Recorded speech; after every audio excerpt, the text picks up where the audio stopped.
रोज़े की फजीलत, मुख्तसर तशरीह और दलाइल के साथ। रोज़ा क्या है? रोज़ा यानी सौम का मतलब है सुबह सादिक से लेकर गुरूब आफताब तक खाना पीना और शहवती कामों से अल्लाह के लिए रुक जाना। ये इस्लाम के 5 अरकान में से एक है। रोज़े की फजीलत। रोज़ा अल्लाह के लिए ख़ास इबादत है।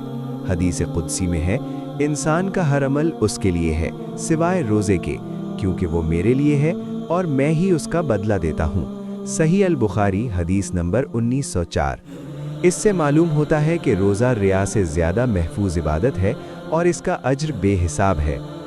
रोज़ा तक़वा पैदा करता है।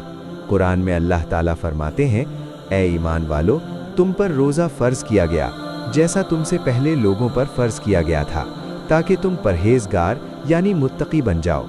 सूरह बकरा। इस आयत से साबित होता है कि रोज़े का असल मकसद तक़वा हासिल करना है। जन्नत का ख़ास दरवाज़ा रैयान। रसूलुल्लाह सल्लल्लाहु अलैहि वसल्लम ने फरमाया कि जन्नत में एक दरवाज़ा है जिसे रैयान कहा जाता है, इससे सिर्फ रोज़ेदार दाखिल होंगे। सही अल बुखारी हदीस नंबर 1896। ये रोज़े की अजीम फजीलत और मुकाम को ज़ाहिर करता है।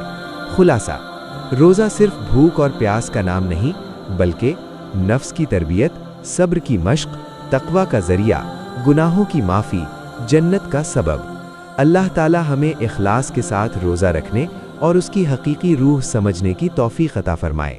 आमीन। नाज़रीन, अगर इस वीडियो से आपको कुछ सीखने को मिला तो इस वीडियो को लाइक और शेयर करें, और ऐसी ही इन्फॉर्मेटिव वीडियोज़ के लिए हमारे इस चैनल तौहीद काशिफ़ी को ज़रूर सब्सक्राइब करें।